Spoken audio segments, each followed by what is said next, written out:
പത്തനംതിട്ടയിൽ അനിൽ ആന്റണിയെ NDA സ്ഥാനാർത്ഥിയാക്കിയതിൽ അതൃപ്തി പരസ്യമാക്കുകയാണ് PC George. നീ വിഷമിക്കേണ്ടി, എനിക്കെന്ത് വിഷമം? എനിക്കൊരു വിഷമമില്ല.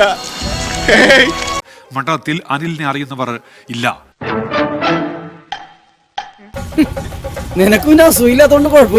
താൻ സ്ഥാനാർത്ഥിയാകുന്നതിനേക്കാൾ കൂടുതൽ ഓടിയാലേ അനിൽ ആന്റണിയെ എല്ലാവർക്കും പരിചയപ്പെടുത്താൻ കഴിയൂ. തന്നെ സ്ഥാനാർത്ഥിയാക്കാതിരിക്കാൻ വെള്ളാപ്പള്ളി നടേശനും തുഷാർ വെള്ളാപ്പള്ളിയും ശ്രമിച്ചെന്നും PC ജോർജ് തുറന്നടിച്ചു. അനുഭാവത്തിന് ചെന്നാൽ നിന്റെ തടി അലങ്കോലമാവും. വളരെ സന്തോഷത്തോടുകൂടി പാർട്ടിയുടെ തീരുമാനത്തെ ഞാൻ നോക്കിക്കാണുകയാണ്. പ്രത്യേകിച്ച് അനിൽ ആന്റണി സത്യത്തിൽ പത്തനംതിട്ടയ്ക്കോ കേരളത്തിനോ ഒരു സുപരിചിതനല്ല ഈ അനിൽ ആന്റണി എന്നുള്ളതാണ് ആകെ ഒരു പ്രശ്നമുള്ളത്. കണ്ണീര് തുടച്ചിട്ട് കുറച്ചുകൂടി വിശ്വസിക്കാൻ തോന്നുന്നു. പക്ഷെ AK ആന്റണിയുടെ മകനാണ്. പക്ഷെ AK ആന്റണി മകൻ എന്ന നിലയിൽ അനുഭവത്തിൽ സംസാരിക്കാൻ നന്നായിരുന്നു. പിന്നെ നമ്മുടെ സ്ഥാനാർത്ഥി അല്ലല്ലോ, പാർട്ടിയല്ലേ വരുന്നത്. അപ്പോൾ BJPയുടെ സ്ഥാനാർത്ഥിയായിട്ട് BJPയുടെ നേതൃത്വം ആരെ പ്രഖ്യാപിക്കുന്നു അവർ നമ്മുടെ സ്വന്തമാകുക. ഇനിയിപ്പോ അങ്ങനെ പറഞ്ഞ് സമാധാനിക്കാനല്ലേ കഴിയുള്ളൂ. ഞാൻ നിന്നാൽ ഞാൻ ജയിക്കുമായിരുന്നു എന്ന് എനിക്കൊരു സംശയമില്ല.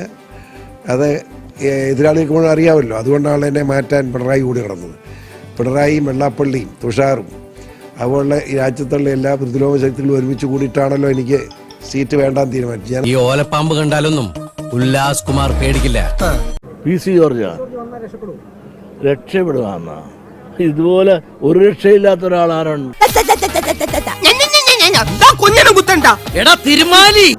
കേരള രാഷ്ട്രീയത്തിൽ ഇത്തരം അപഹാസ്യനും വിശ്വസിക്കാൻ കൊള്ളാത്തവനും നിലപാടില്ലാത്തവനും ചൊവ്വില്ലാത്തവനുമായ ഒരു സ്ഥാനാർത്ഥിയായി ആളുകൾ ഓർക്കുമെന്ന് മാത്രമല്ല, ചരിത്രം ഇത്രയും ഒരു ദരിദ്രവാസിയിലും നിലപാടില്ലാത്തവനും പക്ഷമില്ലാത്ത. നീ നുള്ളിയത് ചെവിയാടാ, ഇവന്റെ ചെവി. ഇവൻ ആരാണെന്ന് നിനക്കറിയില്ല. ഇവൻ ചെറ്റയാടാ. ഇരിക്കട്ടൊരു വെയിറ്റിന് എന്താടാ വിളിച്ചു കൂവുന്നേ? PC ജോർജ് നിരുപാധികമാണ് NDAയിൽ ചേർന്നത്. അദ്ദേഹം ഒരു തരത്തിലുള്ള ഉപാധികളും മുന്നോട്ട് വെച്ചിട്ടില്ല. അക്കാര്യത്തിൽ അദ്ദേഹത്തിന് വളരെ കൃത്യമായിട്ടുള്ള ധാരണകളുണ്ട്. ഞാൻ ഒരിക്കലും എനിക്ക് സീറ്റ് വേണമെന്ന് ആരോടും പറഞ്ഞിട്ടില്ല. ആരോടും ദൈവം സാക്ഷി പറയുന്ന എനിക്ക് കള്ളം പറഞ്ഞ കാര്യങ്ങൾ. ഞാൻ BJP നേതൃത്വത്തോട് സീറ്റ് ചോദിക്കാതിരുന്ന കാരണം ഞാൻ BJP ചേർന്ന് ജനുവരി 31-ാം തീയതിയാണ്. പാർട്ടി ചേർന്ന് കഴിയുമ്പോൾ സീറ്റ് വേണമെന്ന് പറയേണ്ട കാര്യം മര്യാദയല്ല. ഞാൻ ചോദിക്കാൻ അതുകൊണ്ടാണ്. എനിക്ക് സങ്കടമൊന്നുമില്ല, എന്നാലും ചെറിയൊരു അദ്ദേഹത്തിന് അർഹമായിട്ടുള്ള പരിഗണന കേന്ദ്ര നേതൃത്വം, സംസ്ഥാന BJP നേതൃത്വം, PC ജോർജ് BJPയിലേക്ക് ചേർന്നതുകൊണ്ട് വലിയ തോതിൽ അർഹമായിട്ടുള്ള പരിഗണന അദ്ദേഹത്തിന് ലഭിക്കും.